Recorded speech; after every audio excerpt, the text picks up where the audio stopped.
Good morning and welcome to everybody. My name is Mighty Meat. I am going to attempt to do some streaming, have some fun, and read some news, things of that nature. The plan for the current time is on Tuesdays, I'm going to do fun and funny news.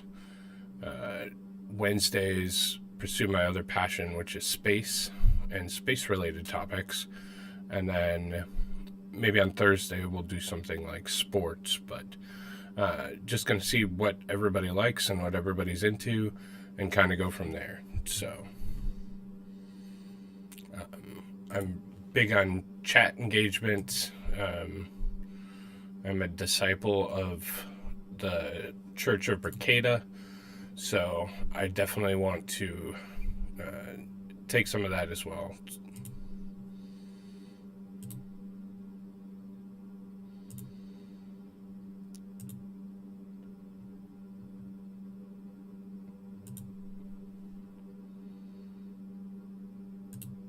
I figured it out. Sweet. um,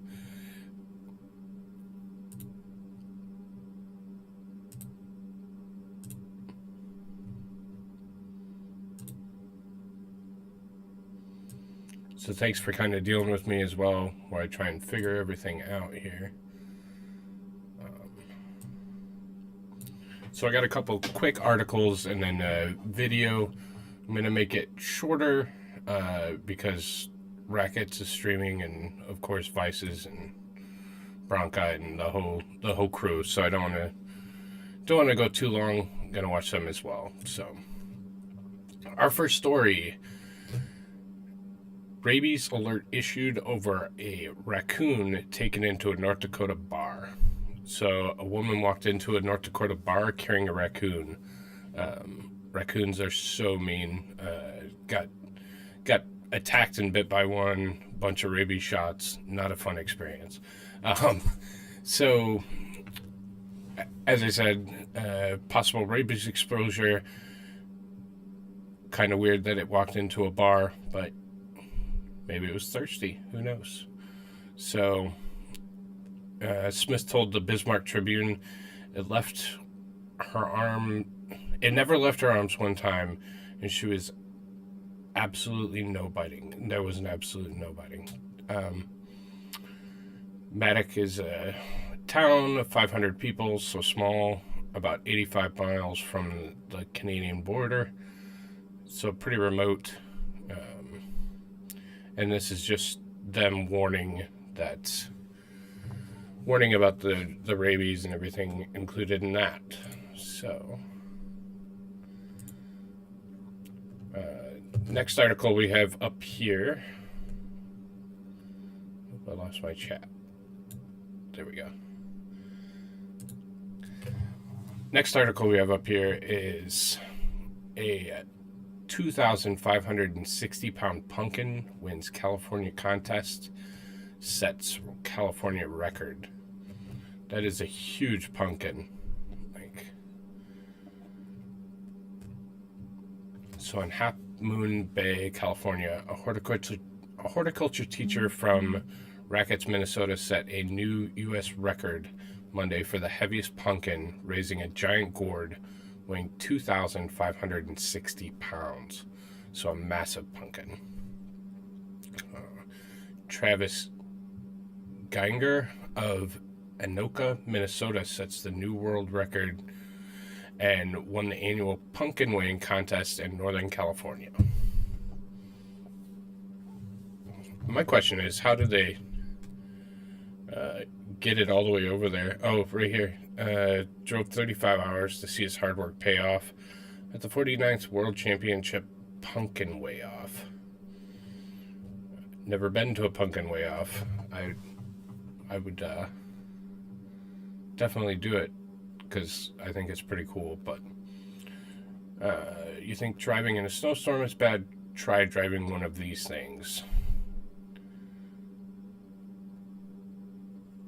Geiger won the same contest in Northern California in 2020, broke the record set last week in New York where a grower raised a massive pumpkin weighing 2,554 pounds. A grower in Italy holds the world record for heaviest pumpkin. He grew a 2,702 pound squash in 2021. My question is, what do you do with it after you grow it and transport it and win? I mean, it seems like kind of a waste unless you're using it for something afterwards. But everybody has their thing, so it's like winning the Tour de France on a big wheel.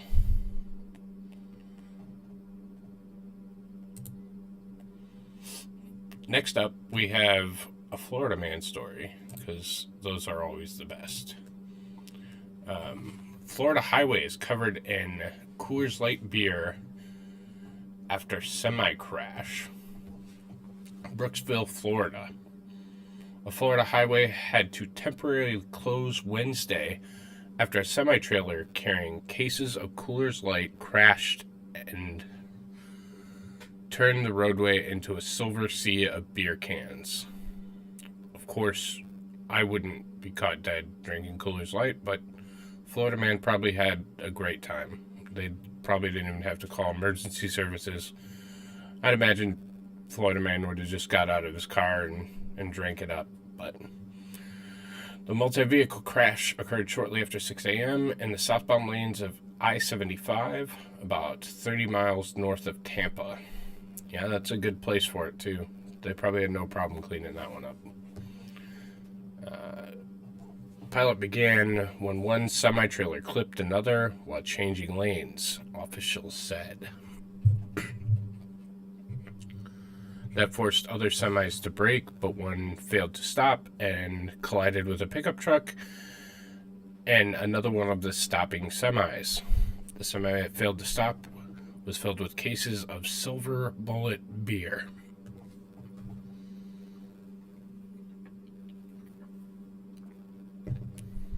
Traffic was open by 8:30 a.m. and the rest of the roadway was reopened around noon, troopers said. So that sucks, but things happen, so.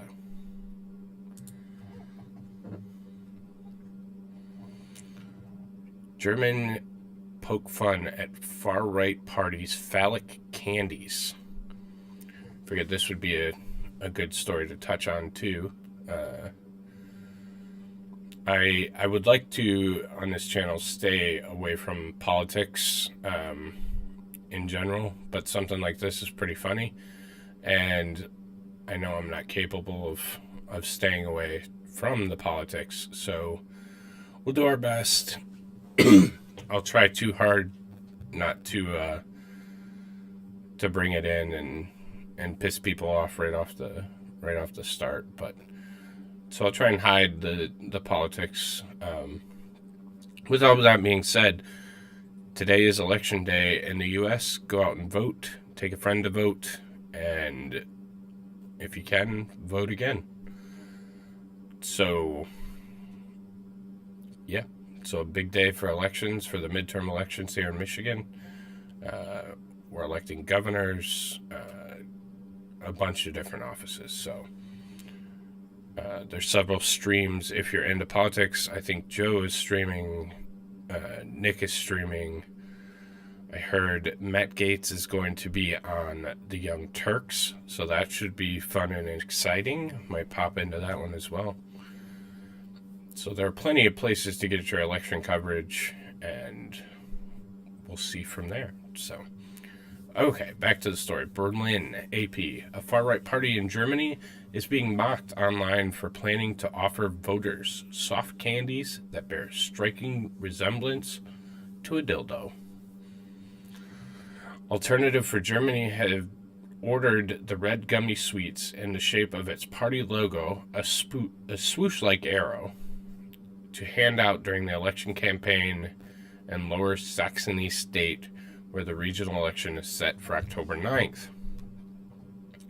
A picture of the candies tweeted by a reporter for the German weekly Der Spiegel drew tens of thousands of likes and numerous mirthful comments, many of them below the belt. The party's regional chairman, Frank Rink, dismissed what he called media excitement over the issue. Everybody sees what they want to see, he told the German DPA Thursday. We're not taking any consequences. And of course, this article doesn't have a photo, so I'm going to have to look one of those up real quick.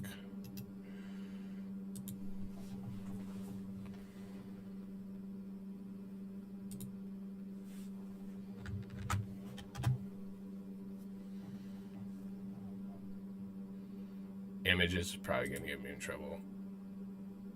Well, that's their logo. I could see how they could get there.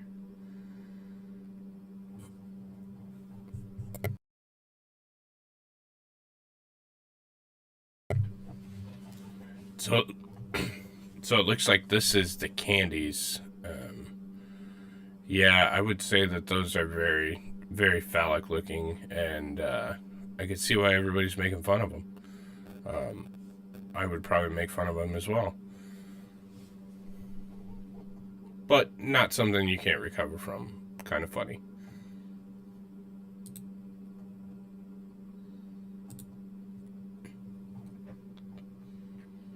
So I'm going to end on, like I said, a short stream today just to kind of get the feel of it, see what's kind of going on with it. Also have the coof, so limited in what I can do and how long my voice is going to hold out.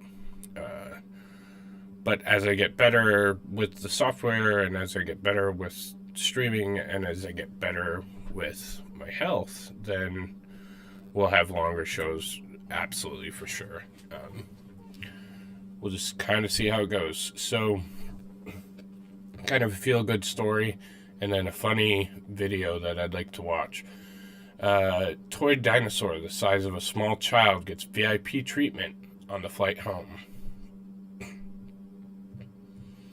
Southwest Airlines employees in California went the extra mile to make sure one little boy's prized possession got VIP treatment. Glo Jones, who has been checking bags at California's Burbank Airport for 2 decades, said she had never seen something like this toy, a dinosaur the size of a small child. Rowan Francois, 8, got the toy while on vacation with no thought of how to get him home. Of course he didn't, he's 8. It's almost as big as me. I thought I was going to break the whole time. But Southwest Airlines baggage handler, Bryant Cisneros, and his co-workers were determined to keep the toy from breaking. It wasn't in a box, so our concerns were taking care of it. He said, we gave it a specific cart by itself, took it to the gate, and when we loaded the dinosaur in the bin, we put it in the center bin, which is by himself. It made it to its new home in Spokane, Washington, in one piece. I think it's a sweet story, and I think it's good of them to be able to go out and do something like that. I wish they could get my bag, from Detroit to Minneapolis without destroying it. That would be awesome too. But, baby steps. And I appreciate people that, go the extra mile and help a kid out, brighten somebody's day. So, good on them. But take care of my bag next time, please. So, I think this video is hilarious, and it was actually posted in Discord, so some of you may have seen it. I'm going to commentary on it and play it. This is The Lockpicking Lawyer, and over the years I have tried mightily to interest Mrs. Lockpicking Lawyer in my lock collection. Unfortunately, I've had no success at all, until last week when she came home with this absolutely perfect example of a Johnson. And it's not just any Johnson, it's the extraordinarily rare 18-inch variant. I did ask her why she was finally showing interest in locks, and all she would say is, unlike my 2.5-inch long cock, this 18-inch Johnson would be getting a lot of use. So, how does one use an 18-inch long Johnson? It's fairly simple. All you need to do is insert the tip of the shaft into this opening and press firmly. You'll note that while the shaft is fairly flexible, it's also quite hard. And that hardness is both intrinsic to the function and it greatly aids the insertion. Now, one thing I immediately noticed with my new Johnson is that no matter how hard I pushed, I wasn't able to stuff more than about 6 to 8 inches into the opening. If you try to shove it in any farther, you're likely going to do damage. You can, however, insert the Johnson in either the front or the rear opening. To get it in the rear, you flip it over, then insert the tip of the shaft, that's usually the hard part, then give it a solid shove to fully seat it. Once again, inserting the Johnson more than about 6 to 8 inches into the rear hole risks damage, though you may be able to get in a bit farther with proper lubrication.